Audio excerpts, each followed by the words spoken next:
자, 오늘 우리 그 말씀께 주시는 하나님의 말씀 마태복음 27장 24절부터 37절 말씀입니다.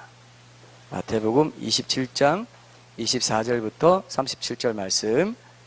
이 말씀 가지고 예수님이 십자가에서 정말 죽었다는 확고한 증거가 있나라는 제목으로 하나님의 말씀 나누겠습니다. 제가 읽겠습니다. 마태복음 27장 24절에서 37절 말씀. 빌라도가 아무 성과도 없이 도리어 밀란이 나려는 것을 보고 물을 가져다가 무리 앞에서 손을 씻으며 이르되 이 사람의 피에 대하여 나는 무죄하니 너희가 당하라. 백성이 다 대답하여 이르되 그 피를 우리와 우리 자손에게 돌릴지어다 하거늘 이에 바라바는 그들에게 놓아주고 예수는 채찍질하고 십자가에 못 박히게 넘겨주니라. 이에 총독의 군병들이 예수를 데리고 관정 안으로 들어가서 온 군대를 그에게로 모으고 그의 옷을 벗기고 홍포를 입히며 가시관을 엮어 그 머리에 씌우고 갈대를 그 오른손에 들리고 그 앞에서 무릎을 꿇고 희롱하여 이르되 유대인의 왕이여 평안할지어다 하며 그에게 침뱉고 갈대를 빼앗아 그의 머리를 치더라. 희롱을 다한 후 홍포를 벗기고 도로 그의 옷을 입혀 십자가에 못 박으려고 끌고 나가니라. 나가다가 시몬이란 구레네 사람을 만나매 그에게 예수의 십자가를 억지로 지워 가게 하였더라. 골고다 즉 해골의 곳이라는 곳에 이르러 쓸개 탄 포도주를 예수께 주어 마시게 하려 하였더니 예수께서 맛보시고 마시고자 하지 아니하시더라. 그들이 예수를 십자가에 못 박은 후에 그 옷을 제비 뽑아 나누고 거기 앉아 지키더라. 예수님이 정말 부활했느냐, 이런 문제에 대해서 많은 사람들이 질문을 던지죠. 부활하지 않았다라는 그런 몇 가지 문제들, 부활하지 않았다고 생각할 수 있는 문제들을 가지고 질문을 던집니다. 거기에 대해서 이제 전통적으로 기독교에서 얘기하는 대답들이 많이 있는데, 이번에 우리가 부활 설교 시리즈를 나누면서 중요한 건 뭐냐 하면은, 먼저는 이 의문들에 대해서 우리가 핵심적인 거 해결해 주고, 그 다음에 이 가운데 우리가 함께 나눌 수 있는 중요한 부분이 있어요.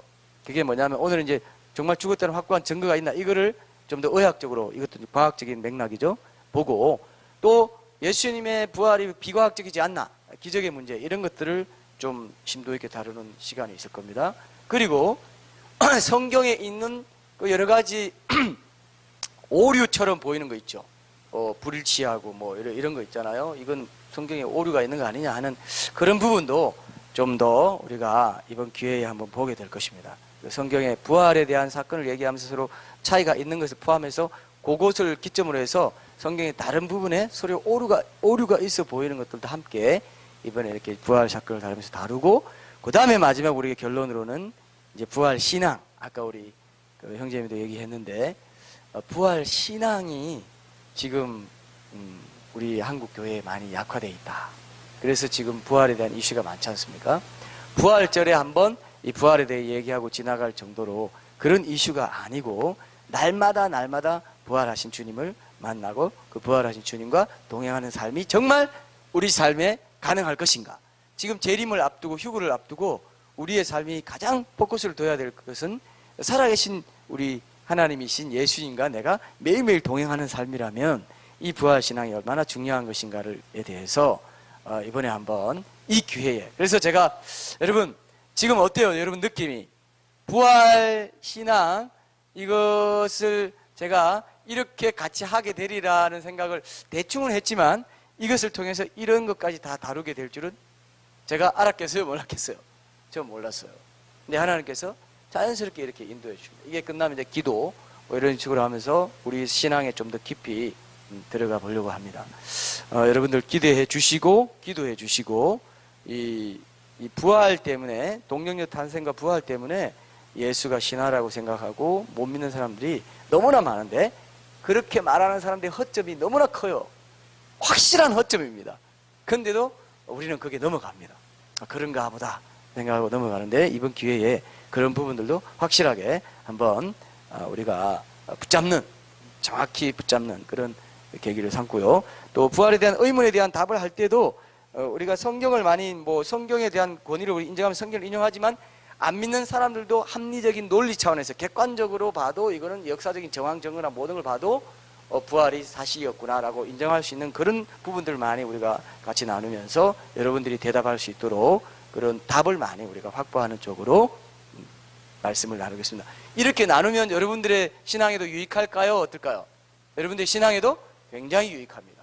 그리고 이제 이것을 근거로 해서 부활신앙을 우리가 갖게 되어야 된다는 적용적으로 나갈 때는 더 힘있게 붙잡게 될 거예요. 그 말씀이 우리 삶의 실체가 되는 그러한 놀라운 능력을 우리가 이번에 이 부활 설교 시리즈를 통해서 맛보게 되리라고 생각합니다. 더욱 영적 전쟁이 많으리라 생각하고요.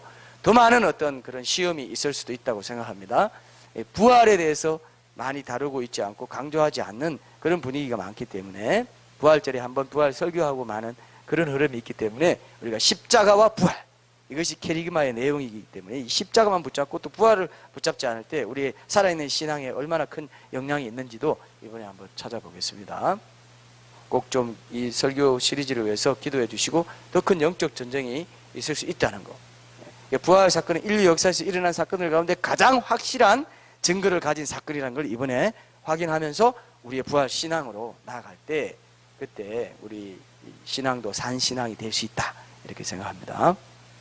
첫 번째로 이제 오늘은 이 한 가지를 다룰 텐데 예수님 십자가에서 죽지 않고 잠깐 기절했을 수도 있지 않은가 이렇게 주장하는 사람들이 이제 많이 있습니다. 그래서 오늘 아까 우리가 그 영상을 봤죠. 예수님 왜 십자가에서 확실히 죽었다고밖에 볼 수 없느냐 이거를 우리가 한번 확인해 볼게요. 의학적으로 19세기 초의 자유주의 신학자들이 예수님 십자가에서 탈진해서 기절했거나 그 전에 죽은 것처럼 보이게 만드는 약을 먹었다가 이제 시원하고 습기가 있는 빈 무덤에서 이제 깨어났다 이렇게 주장했어요. 그래서 왜 보면 성경에 보면은 나오지 않습니까? 그 십자가에 달릴 때 그 스펀지에 적신 그죠? 그 음료를 이제 마시게 했다. 그것이 아마 이렇게 좀 기절하게 하는, 좀 이렇게 정신줄 놓게 하는 그런 약이었다. 이렇게 이제 보면서 주장하기도 하고 예수님이 너무 빨리 죽은 것에 대해서 빌라도가 놀란 것처럼 보였다는 그런 또 이제 기록도 마가복음에 나오는데 마가복음 15장에 보면 이런 것들을 근거로 해서 이제 이 가설을 지지해 왔어요. 그래서 우연히 소생해서일 뿐이다. 그래서 무덤이 비어 있었다. 이렇게 주장하는 거죠. 이슬람교의 꾸란에도 보면요. 그 예수님이 십자가 위에서 실제로 못 박혀 죽지 않았다. 이렇게 얘기합니다. 못 박지 않았다. 이렇게 얘기하는 게 나와요. 제가 꾸란 4장 157절을 직접 찾아봤습니다. 보니까 이렇게 돼 있어요. 마리아의 아들이며 알라의 선지자 예수 그리스도를 우리가 살해하였다고 그들이 주장하도다. 그러나 그들은 그를 살해하지 아니하였고 십자가에 못 박지 아니했으며 이렇게 돼 있어요. 꾸란에. 근데 꾸란이 예수님을 메시아로 인정해요. 굉장히 희한하죠? 무함마드와 함께 자신들의 종교 5대 선지자 중 한 사람으로 인정하고 제가 그때 5대 선지자 누구라고 했어요? 여러분 기억나요? 5대 선지자 한번 얘기해봐요.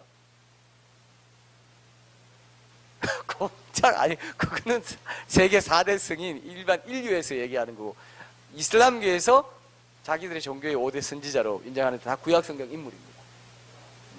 노아, 아브라함, 모세, 예수. 그 다음 누구요? 무함마드. 최대 마지막 선지자. 최대 선지자. 그들 예수보다 더 뛰어난 선지자는 무함마드다. 이렇게 봅니다. 근데 희한하게도 개념이 있는지 없는지 잘 모르겠지만 예수님의 동정녀 탄생을 인정하고 메시아 되심을 인정해요. 죄가 없으신 분이라고 인정하고요. 그 다음에 꾸란에 뭐가 나오냐면은 여러 선지자들 중에 유일하게도 기적을 행한 선지자로 꾸란에는 그렇게 예수님을 그렇게 기록하고 있어요. 이렇게만 보면은 예수님은 세계에서 대표적인 유신론 종교 2개에서 메시아로 추대한 인물이라는 점에서도 굉장히 독보적인 인물인 건 맞아요. 그죠? 그건 맞아요. 객관적으로 봤을 때. 그런데 이 사람들은 정작 예수님의 성천도 인정하고 재림도 인정합니다. 희한하죠, 그죠? 근데도 이 사람들은 구속 사역에 대해서 핵심적인 십자가 사역 여기에 대해서 인정하지 않는 거예요. 왜냐? 자기들의 교리가 뭡니까? 선한을 많이 한 사람, 선한을 적게 한 사람, 이걸로 이제 알라 그 기준으로 그냥 구속자가 없다 그랬잖아요. 구원자가 없다 그랬잖아요. 합법적으로 죄를 사함받는 길이 없는 종교이기 때문에 십자가를 인정하지 않고 그렇게 아마 이 체계가 되어 있다 이런 생각을 저는 하게 되었습니다. 그래서 이슬람교가 성경을 인용할 때도 분명한 어떤 신학적인 일관성을 갖고 인용하지 않는다는 것을 여기서도 이제 제가 확인할 수 있었고요. 개인적으로는 자 대중문학 속에도 근데 예수님이 십자가에서 죽지 않았고 잠시 기절했을 뿐이라는 그런 얘기가 많이 나왔어요. 뭐 우리가 잘 아는 D.H. 로렌스라든지 이런 그 유명한 그 D.H. 로렌스가 쓴 그 문학이 뭐죠? 무슨 누구의 사랑인데 하여튼 그 영화화 되기도 했습니다. 근데 그 소설은 아닌데 다른 소설에서 예수님이 십자가에서 내려와가지고 이집트로 도망갔고 거기서 여사제인 이시스와 결혼해가지고 사랑에 빠졌다. 뭐 이런 결혼했다는 말까지는 없어도 사랑에 빠졌다 이런 내용이 있고요. 또 다른 대중문학 작품에는 빌라도 총독이 뇌물을 받고 예수님이 죽기 전에 십자가에서 끌어내리도록 그렇게 허락했다 이런 내용도 나와요. 그러니까 이런 내용만 보는 사람들은 예수님이 뭐 하나님이신 거 이전에 예수님이 실존 인물인지도 그렇고 신화적인 존재라 이렇게 생각할 수밖에 없습니다. 십자가나 부활이나 이런 것에 대해서 사탄이 전혀 접근할 수 없도록 방패막을 얼마나 둘러놨는지. 그러니까 예수님이 십자가 부활을 제대로 안다는 것만 해도 굉장히 좁은 문이다 이런 생각을 해요. 그 있는 그대로 안다는 것 자체예요. 십자가에서 죄를 용서받았다. 죄를 용서받았다는 것만 강조하고요. 그것만 엄청나게 강조해요. 그것만 엄청나게 강조하고 그 다음에 부활하신 예수님 만나가지고 그분을 내 주님으로 모시고 행함 있는 믿음으로 끝까지 신실함을 지키면서 살아야 된다는 것을 강조 안 하는 부류도 얼마나 많은지 몰라요. 그리고 회개 필요 없다. 기도 안 해도 된다. 이렇게 하면서 그렇게 하는 사람은 어떻게 돼요? 십자가의 구원을 확실히 받았어요.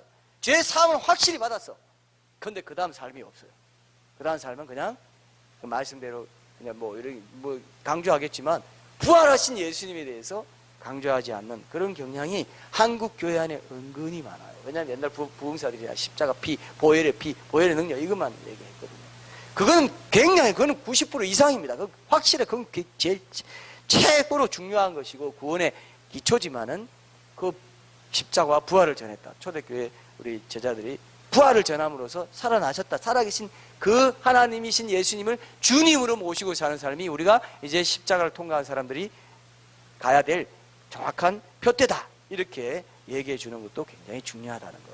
요즘 이제 그런 것들이 많이 밝혀지고 있고 더 얘기하고 교수님들이나 목사님들도 얘기하시는 분들이 있죠. 유기성 목사님도 설교 때 이런 얘기 하셨고요. 권영경 교수님도 우리 그때 읽은 책 뭡니까? 우리 그때 무슨 책 읽었죠? 네가 깨닫느냐? 네가 있는 것을 깨닫느냐? 거기도 부활에 대한 것이 굉장히 중요하게 나와요. 거기서 행함 있는 믿음과 연결돼요. 이런 것들이 지금 제가 그때 얘기했죠.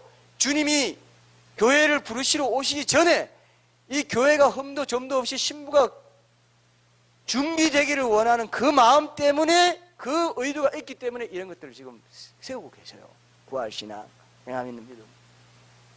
이런 것들을 포인트를 잡아야 되는데 여전히 그냥 전통적인 거, 종교교회 500주년이라고 하면서도 전통적인 거 붙잡고 있고 그냥 우리가 전통과 이런 것들이 있습니다. 옛날 500년 카톨릭처럼 그렇게 전통과 교회의 어떤 가르침, 성경 자체보다 오직 성경, 오직 믿음, 오직 은혜라고 하면서 오직 하나님의 영광이라고 하면서 사람의 영광을 구하고 있고 사람의 체제에 복속되어 있는 것을 통해서 유익을 얻으려고 합니다.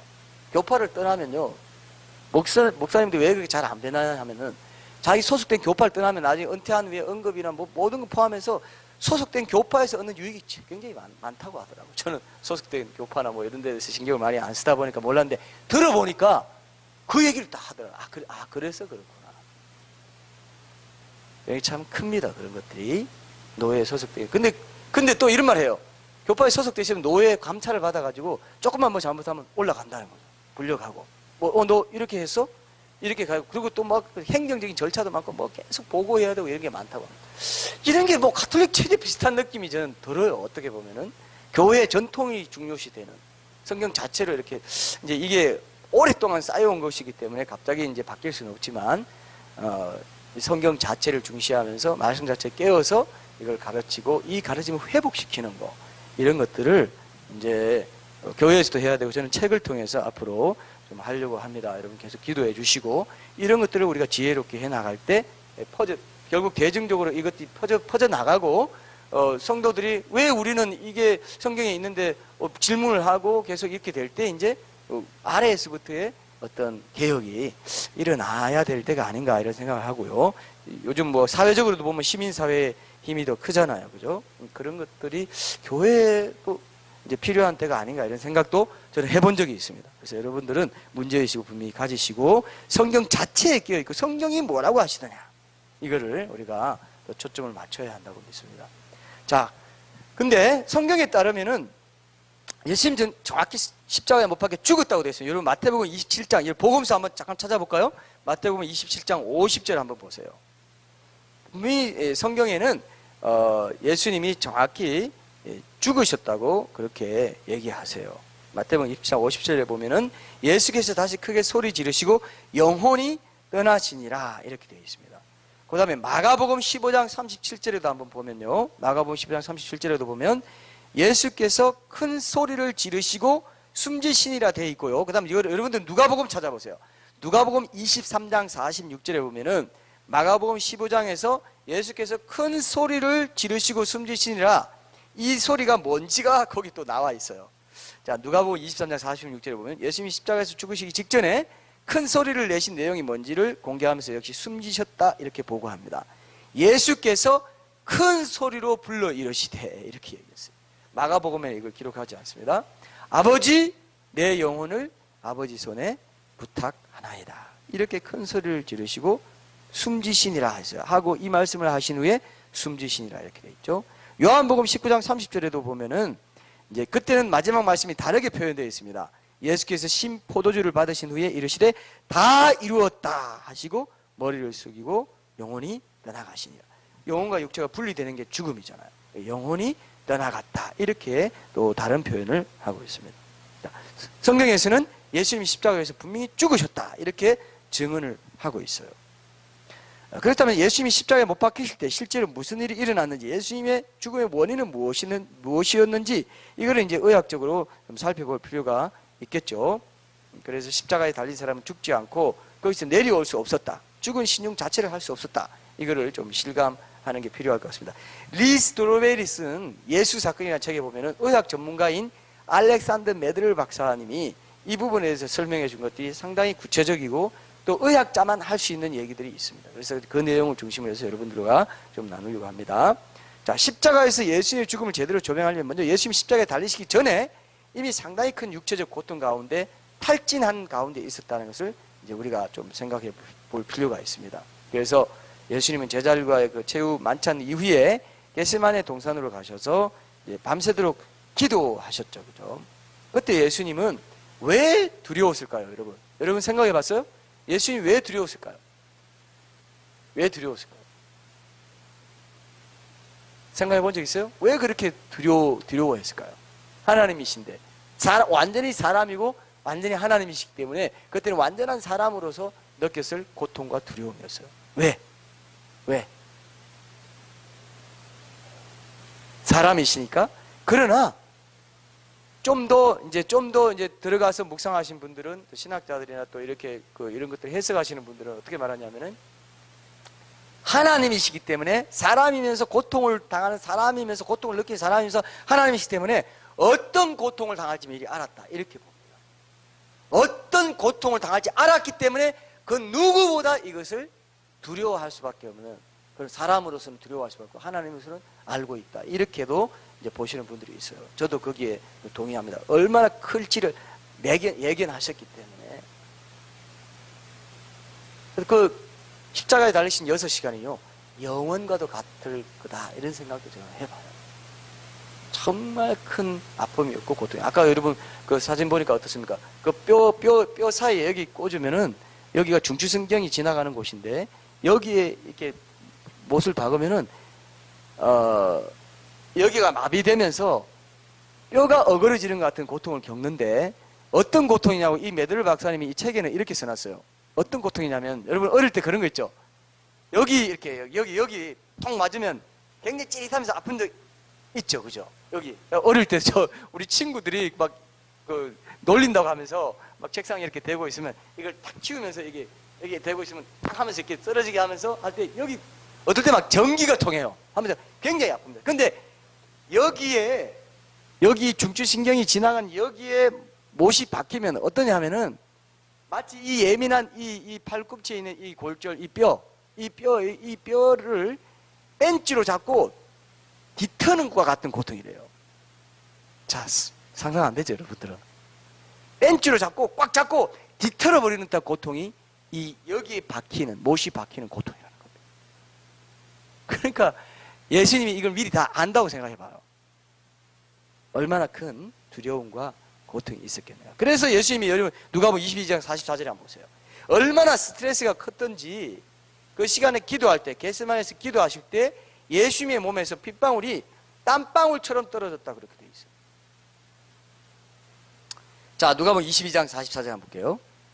예수께서 힘쓰고 애써 더욱 간절히 기도하시니 땀이 땅에 떨어지는 핏방울같이 되더라. 이걸 아까 봤죠, 우리가 혈한증이라고 하는데, 사람이 심하게 고민하면 땀샘에 있는 모세혈관이 이제 모세혈관을 파괴하는 화학 성분이 몸에서 나온다고 하는데, 그 결과로 땀샘으로 소량의 피가, 아주 적은 양이지만 소량의 피가 들어오게 돼요.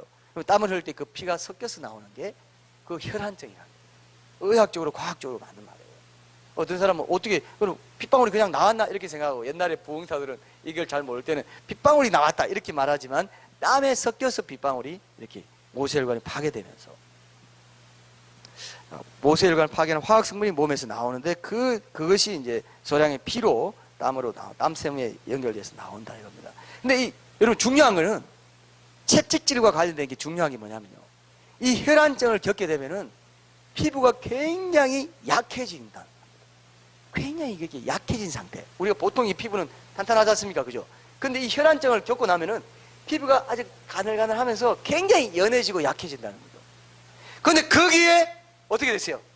아주 하나님께서 작정하시고 너는 완전한 고통 가운데, 고통 당하는데 완전한 고통을 너가 한번 당해야 돼. 이 고난을 지나가야 됩니다. 그러니까 예수님이 아버지요, 웬만하면 이거 한번 지나가면 안 되겠습니까? 아, 이게 도저히 무서워서 도저히 안 될 것 같습니다. 그렇게 얘기하신 거예요. 여러분 마가복음 한번 보실래요? 어떻게 예수님이 실제로 어떻게 말씀하시는지 한번 봅시다. 예수님이요 그냥 겪은 게 아닙니다. 이 고통을. 마가복음 14장 33절에서 34절 한번 봅시다. 마가복음 14장 33절. 얼마나 고통스러운지, 그 고민이 얼마나 컸던지, 저는 이 말이 있을 때 굉장히 의아스러웠어요. 아니 예수님이 좀 의연하게 그 고통에 대처해서 좀 내가 인류를 위해서 내가 당해야지 이렇게 하지 않고 이렇게까지 표현에 대해서 제가 옛날에 제가 굉장히 의아하게 생각하고 조금 이게 좀 하나님 아들답지 않다 이렇게 생각할 정도인데, 이렇게 솔직하게 얘기해놨습니다. 어떻게 얘기했냐면은 베드로와 야고보와 요한을 데리시고 가실새에 심히 놀라시며 슬퍼하사 말씀하시되 내 마음이 심히 고민하여 죽게 되었으니 너희는 여기 머물러 있으라 하시고, 거기 가서 웬만하면 이것 좀 안 되겠습니까? 아버지 이것 좀 웬만하면, 이렇게 한 이유가 그걸 다 아셨기 때문입니다. 이렇게 보면 이건 보통 고통, 우리가 얻은 십자가 구원이요 그냥 얻어진 게 아니에요. 지옥 고통을 예수님이 대신 당하시고 그 고통 대신 당한 값을 지불한 겁니다. 그럼 믿으면 되게 해주신 그 이유는 뭐냐면, 대신 당했기 때문에 믿으면 그 구원의 값을 우리가 얻는 거예요. 우리가 안 죽어도 돼요. 그랬는데 하나님의 친백성 삼으신 것은 선한을 위하여 지으신 받은 하나님의 백성이 되게 하려 함인데, 그 구원해 해주는 그 값을 팽개쳐버리고 마음대로 산다 이거예요. 그러면 두 번 십자가에 못 박아 죽이는 거라 그렇게 얘기했다 이거예요, 성경에. 그렇게까지 고통당해서 구원해 줬는데 주인 삼지 않고, 예수님 우리를 위해서 더 이상 살지 않고 나를 위해 대신 죽었다가 다시 사신 분을 위해서 주인으로 삼고 살게 하려 함이라 이렇게 여러 번 말했는데도 나 마음대로 살대. 나는 이제 구원받았으니까 티켓 땄어. 이거 좋아라. 적당히 살아야지. 세상 한 발, 교회 한 발, 주님께 한 발 살아야지. 하나님이요 원수로 보십니다. 그 사람은 결국 나중에 헤어지게 될 때는 원수로 보십니다. 계속 아들 때는 계속 권고하시죠. 네가 내 아를 이렇게 당한 것이 성경에서 보고도 그렇게 막 사니? 그 두렵고 떨림으로 구원을 이루려는데 그렇게 막 사니? 이렇게 되는 거예요. 그 십자가를 진심으로 체험한 사람은 그렇게 막 살 수가 없어요.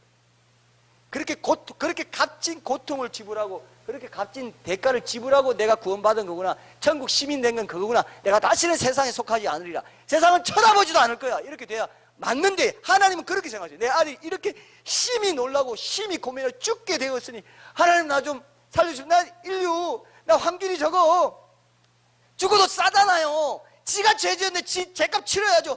안환균 위해서 나 안 죽고 싶어요. 이렇게 얘기했단 말입니다. 예수님이 그렇게 얘기했다는 거예요. 안환균 죄 언제 봤다고? 난 내가 죄 지은 것도 아니잖아요. 근데 내가 왜 그런 엄청난 고통 당해야 됩니까? 이 잔 한번 돌려주시면 안 되겠습니까? 딴 방법 없나요? 하나님이 딴 방법은 없다. 죄 삭은 사망이기 때문에 이 피가 필요하고, 그 모든 십자가에서 네가 십자가 달릴 때는 채찍질 당해야 되고, 십자가에 달릴 때 달려야만 피를 흘리기 때문에, 생명은 피에 있고 죄의 삭은 사망이기 때문에 그 피를 네가 흘려야 되겠다.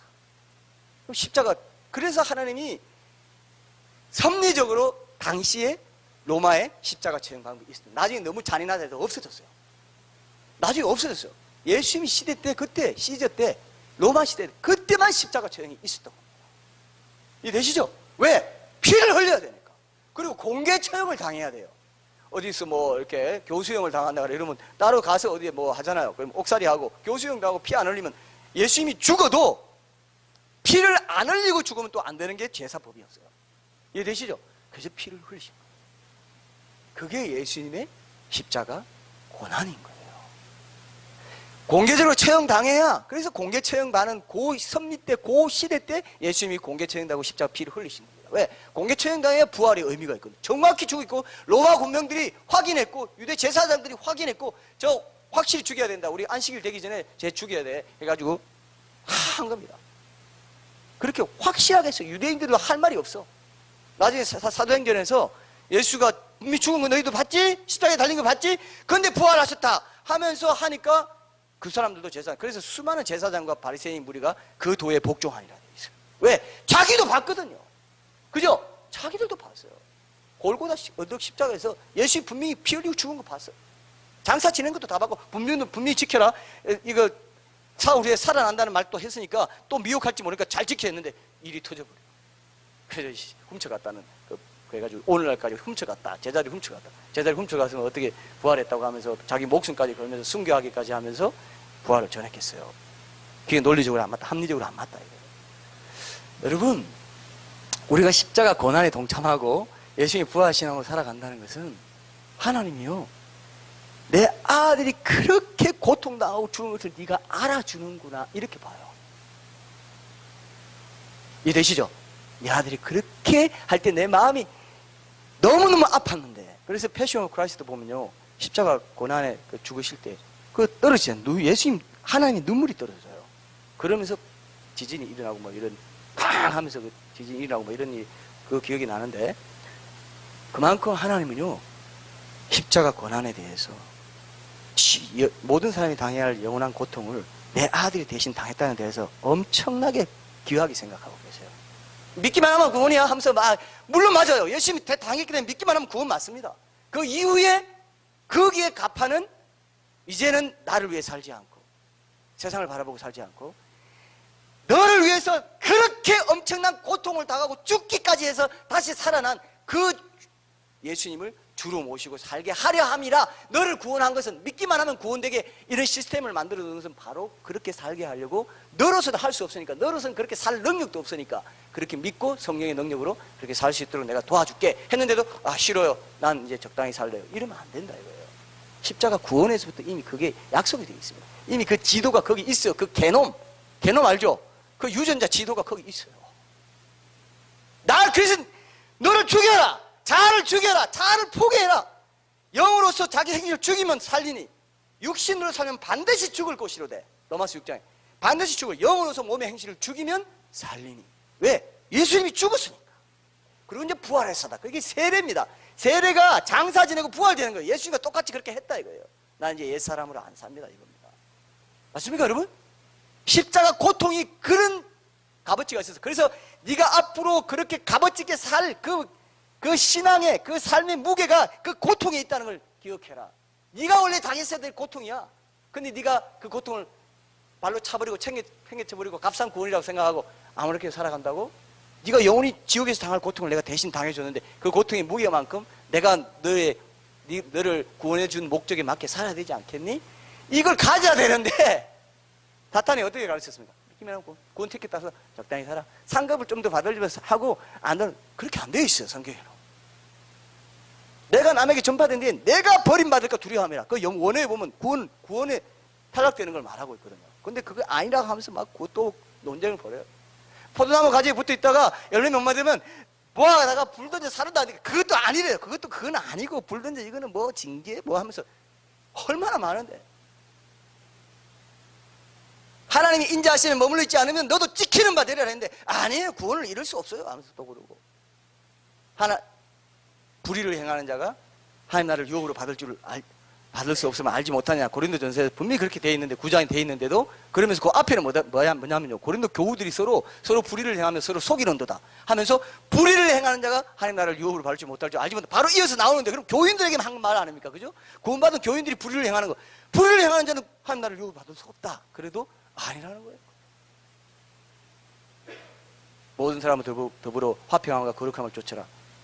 그렇지 아니하면 아무도 주를 보지 못하리라. 이런 말이 계속 나옵니다. 성경에는 굉장히 많아요.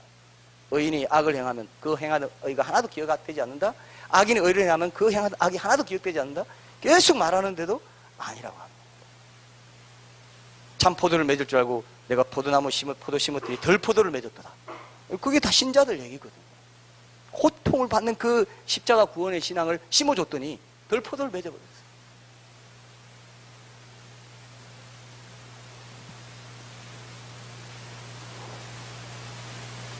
이사야서 1장에도 보면요.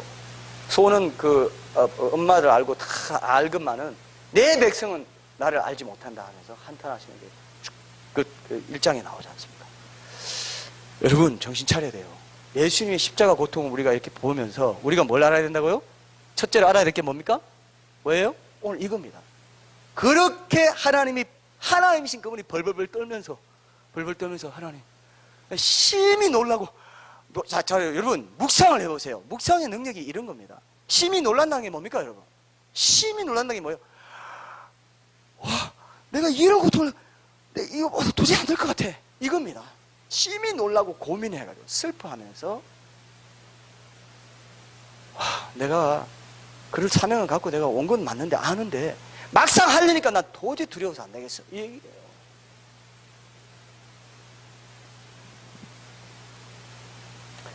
예수님은요 채찍질도 그렇게 아신 거죠. 채찍은 보통 39개 가닥으로 이루어져 있는데 채찍을 휘두르는 그 병사 기분에 따라 가닥 수가 훨씬 더 많을 때도 있고 뭐 이럴 때도 있었다고 합니다.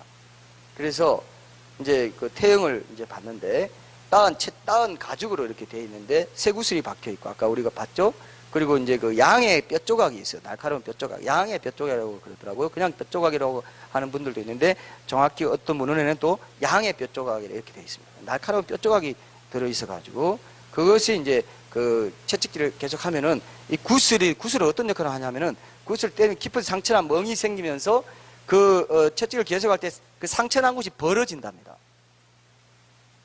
그게 구슬의 역할이에요. 상처 난 곳이 더 벌어지게 만들어요. 계속 더 벌어지게 만드니까 나중에는 그 로마의 태형을 연구했던 한 의사는 이렇게 묘사했습니다. 태형이 계속되면 피부 밑에 있는 골격 근육까지 찢겨지게 되고 찢겨진 살은 피범벅이 된 채로 리본처럼 그 찢겨진 살이 덜렁덜렁 매달려 있게 된다고 합니다. 상처 난 곳이 더 벌어지기도 하면서 리본처럼 덜덜덜 매달려 있다는 거죠. 거기에. 그래서 3세기의 역사가였던 유세비우스는 당시 태형에 대해서 이렇게 얘기했어요. 태형을 당하는 사람의 정맥이 밖으로 드러났고 근육, 건골, 그리고 창자의 일부가 노출되었다. 창자의 일부까지 노출되었다. 역사가는 헛소리 안 합니다. 그래서 그 당시 태형이 이렇게 잔인해가지고 많은 사람들이 십자가에 달리기도 전에 태형 맞고 그냥 죽기도 했답니다. 이 정도로 그 척추의 일부가 등이 심하게 찢기게 척추의 일부가 드러나기까지 하고 채찍질은요 어깨에서부터 시작해가지고 그 아래에 있는 등, 엉덩이 그리고 정강이까지 전체적으로 채찍질을 맞았다 이렇게 되어 있습니다. 발가벗고 맡겨요. 발가벗깁니다. 영화에는 이렇게 되어 있지만 발가벗겨요. 또 십자가에 달리는 것도 발가벗긴다 이렇게 되어 있는데 이제 성화나 영화에는 다 그렇게 안 되어 있죠. 그러나 실제로는 온 몸이 제물이 되어 있어요. 온몸이 피범벅이 돼서 들어진 거. 사실 패션 오브 크라이스트도 그 원래 수녀가 본 환상보다는 덜 잔인했을 거라고 봅니다. 그게 너무 잔인해서 그걸 최대한 우리가 그런 걸 한번 봐야 되는데 최대한 얼굴도 여기 모세혈관이 여기 다 모여 있거든요. 그래서 여기 누르면 옛날 가시관은 그냥 요즘 보는 그런 가시가 아니에요. 이런 그 좁깃좁깃한 거 있죠. 이런 거 가시가 딱 누르면요 여기 모세혈관 집중돼 있기 때문에 흐르면서 여기 욱신욱신합니다. 욱욱욱 하면서 우리의 머리로 지은 죄, 그죠? 우리 손발로 지은 죄, 우리 가슴으로 지은, 우리 마음으로 지은 죄가 다 창으로 찔린 것까지. 그것도 다 우리의 죄의 모든 요소들을 얘기해 준 거예요. 우리 머리, 우리 마음, 우리 손발, 그걸로 다 죄짓지 않습니까? 맞아요? 그렇게 완전히 제물됐기 때문에 너희의 몸을 하나님 기뻐하시는 영적 제사로 드려. 너희가 드릴 영적 예배니라. 예수님 하신 그대로 해라 이거예요. 그게 구원받은 출발점인데 난 됐어. 그러니까 사탄이 완전히 속여놨어요. 사탄이 속여놨어요.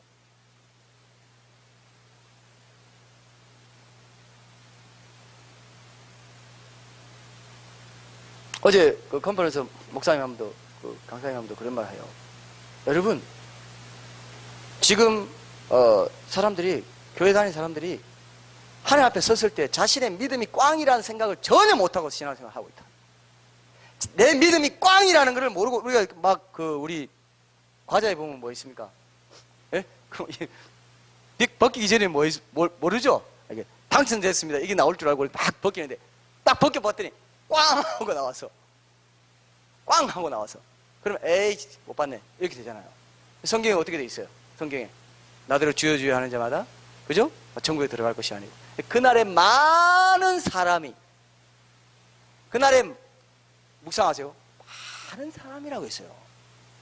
많은 사람이 나더러 이르되 주여 주여 내가 주의 이름으로 선지자 노릇하고 귀신을 쫓아내고 많은 권능을 했죠.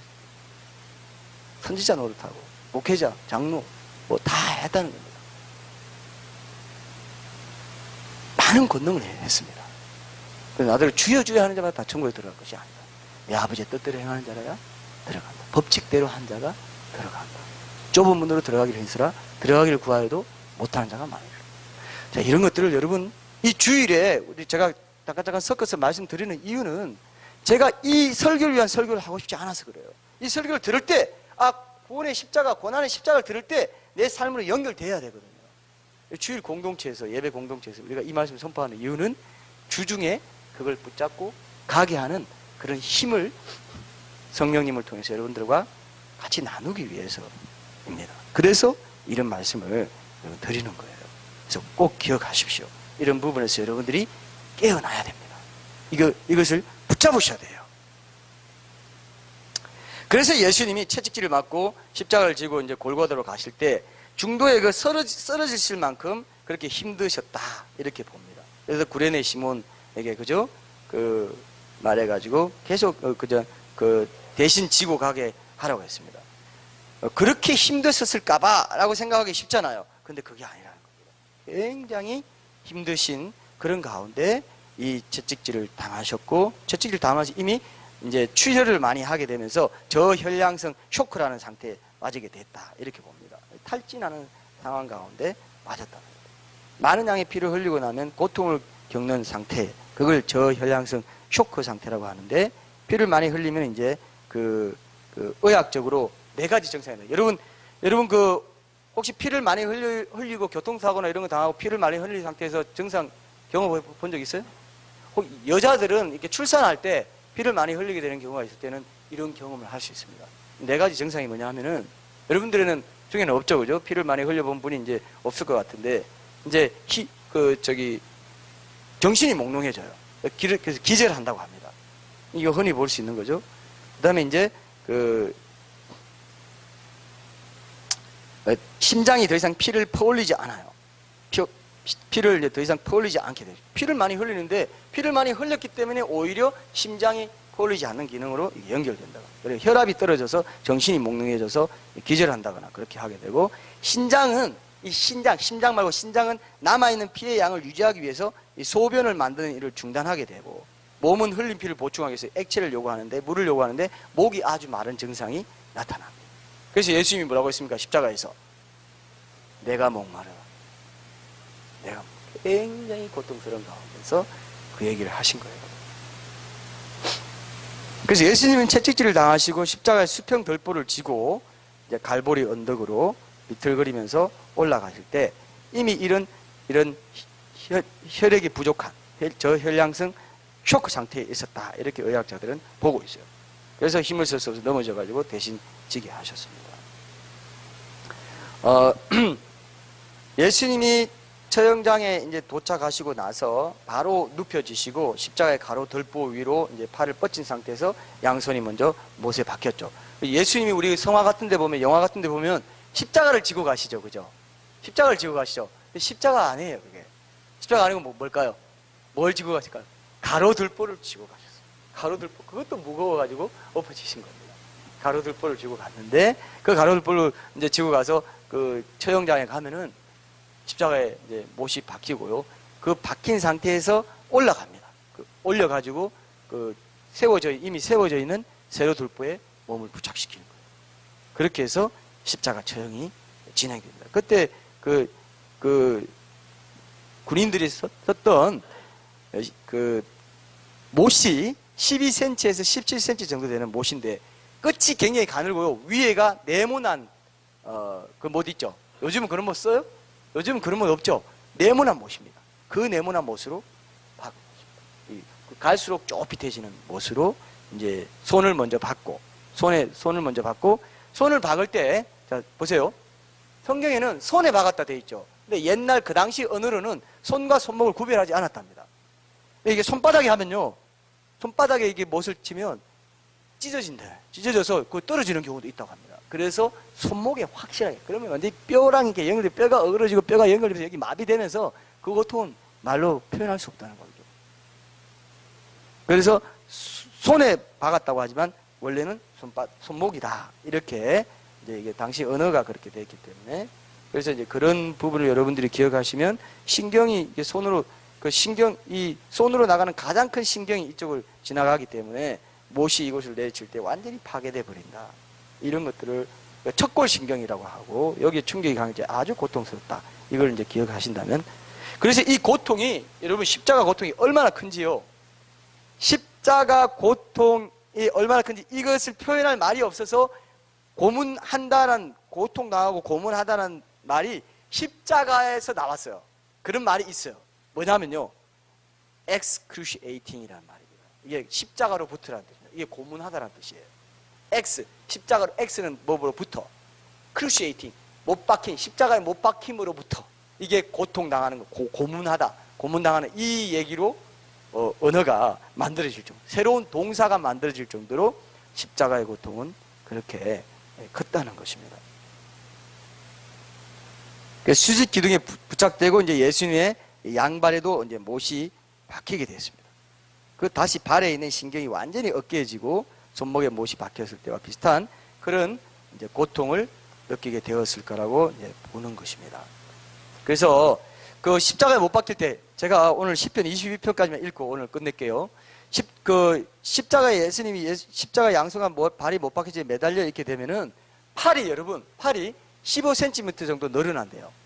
여러분, 팔이 15cm 늘어나면 어떻게 될까요? 이미 이거는 여긴 탈골되죠.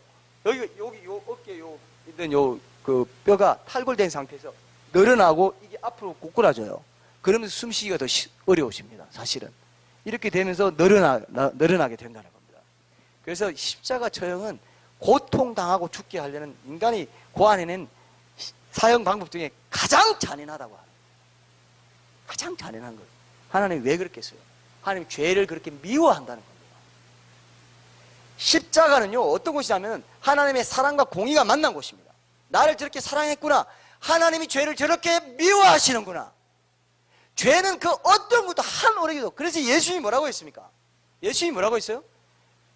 형제에게 노하는 자마다 심판을 받게 되고, 살인하는 자가 뭐 심판받는다고 그랬다고? 아니, 내 기준은 그거 아니야. 원래 하나님 기준 그게 아니야. 형제에게 노하기만 해도 그건 살인이야. 하나님이요, 그 홀이라도 남김없이 다 갚기 전에는 결단코 지옥에서 못 나와. 그대로의 법을, 예수님이 그 율법을 다 성취하시는 그 상태가 십자가에 못 박혀서 처참한 몰골이 된 그 상태라 이겁니다.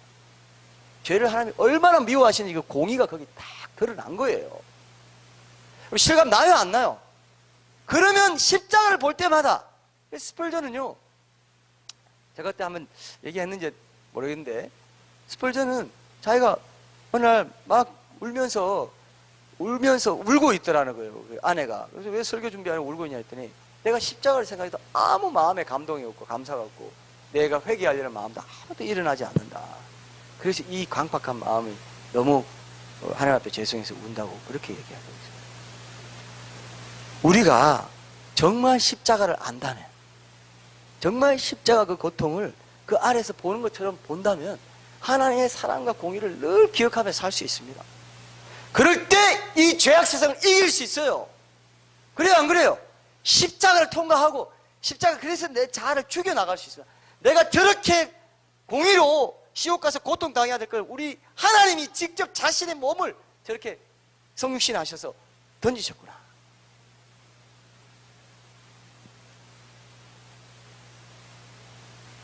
그걸 여러분들이 이해를 하셔야 됩니다. 그죠?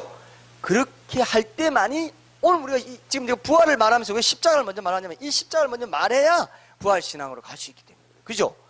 그래야 부활신앙, 부활의 능력으로 산다는 게 그 십자가에 처참한 자기 죽음과 고통을 지나온 사람이 부활의 능력을, 노 크로스 노 크라운이라는 게 그런 겁니다.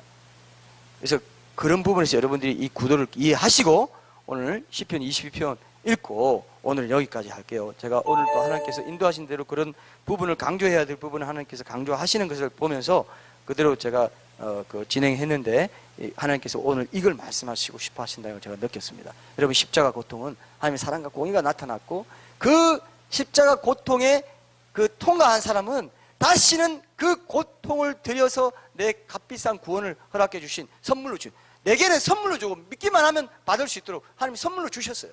그리고 그 구원의 출발점에서 믿음을 적용하면서 부활신앙으로 그 믿음을 계속 적용하면서 죄에 대해서 승리하면서 살아가라고 그 값비싼 출발점을 주셨는데, 그걸 가지고 사람들은 뭐라고 한다고요? 마귀는 어떻게 바꿨다고요? 아이고, 이제 구원 티켓 땄구나. 나는 이제 구원열차 타고 나는 천국 간다 하면서 그렇게 산다 이거예요. 미지근하게 산다 이거예요. 토하여 내치리라고 했어요. 이 몸된 교회에서 늘 토하여 내치리라. 이걸 여러분들이 분명히 기억하세요. 제가 단상에도 썼지만, 루트는 죄인이 어떻게 구원받는지에 대해서 하나님이 알게 해주셨고요.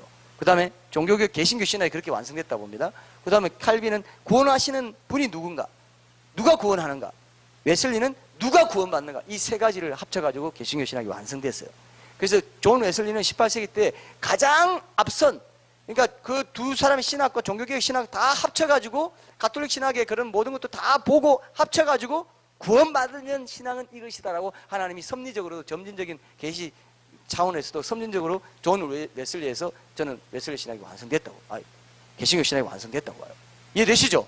그죠? 루트는 자기가 너무 믿음을 강조하다 보니까, 믿음만으로 하다 보니까 그 행함 있는 믿음을 중시하고, 사람이 믿음만으로 아니다, 행함으로 의롭다 안 받고 믿음으로만은 아니니라 분명히 기록된 지푸라기 서신이라 했어요.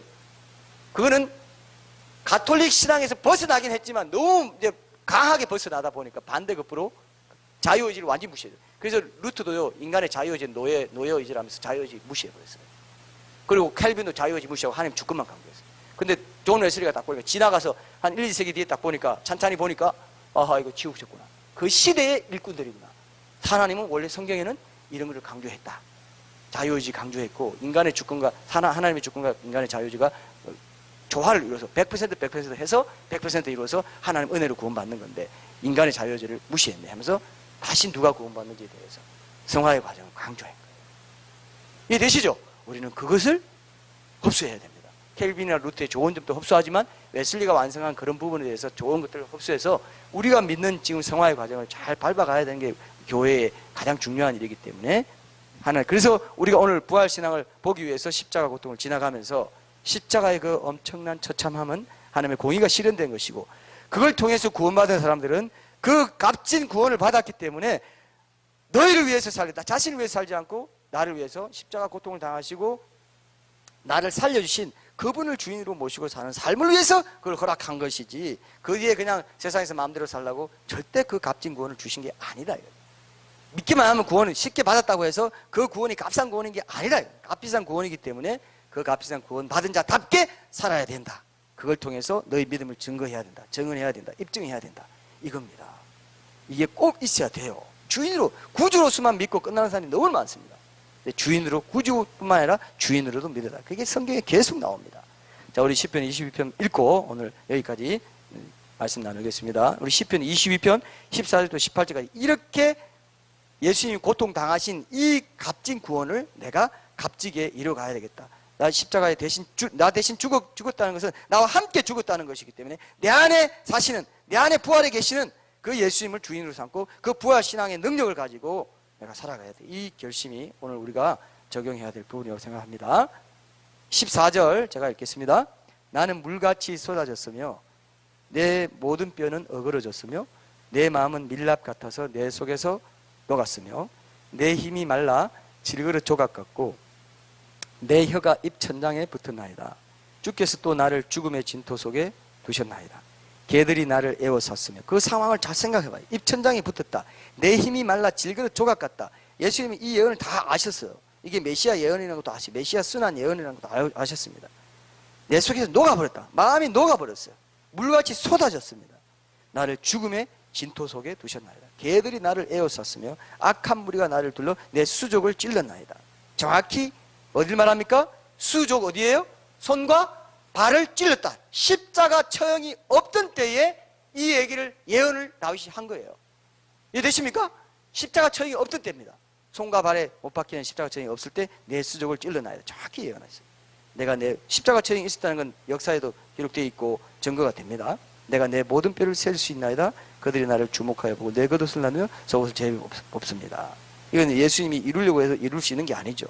겉옷을 나누고 제입 뽑는 것은 예수님이 이루려고 해서 이룰 수 있는 게 아닙니다. 연출할 수 있는 게 아니에요. 이미 못 박혀 계시기 때문에 예언된 그대로 됩니다. 내 모든 뼈를 셀 수 있을 만큼 그렇게 뼈 마디 하나하나가 어그러지는 걸 느끼고 있었던 겁니다. 느껴진 거예요. 예수님이. 이해되시죠? 모든 뼈를 셀 수 있으면 그런 사람이 어디 있습니까? 내 뼈가 저는요, 내 뼈가 어디 붙고 갈비뼈가 어떻게 될지 전혀 몰라요. 근데 다치면 어떻게 돼요? 다치면 갈비뼈 셀 수 있어요, 없어요? 여러분, 갈비뼈 다치고 어디 일이 없으니까 그렇게 다치면요, 갈비뼈 자세히 알게 됩니다. 그렇게 한번 묵상해봐요. 다 셀 정도로. 이 뼈가 이렇게, 여기 뼈 이렇게 돼 있구나. 이렇게 아프구나. 그런 느낌을 여기 담았어요. 내 모든 뼈를 셀 수 있나이다. 내 모든 뼈는 어그러졌어. 그래서 여러분, 우리가 이 십자가를 얘기하면서 이제 부활을 얘기하기 위해서 십자가를 얘기하고 있기 때문에 오늘 우리가 부활신앙으로 예수님의 주되심을 선포하는 신앙이 얼마나 중요한지 우리가 함께 알아봤는데, 이 부분에서 우리가 계속되는 말씀 가운데서도 이 십자가 부활신앙을 연결하면서 그 십자가 고난의 역사성, 분명한 사실성을 우리가 계속 확인하게 됐으면 좋겠습니다. 함께 찬양하고 결단하겠습니다.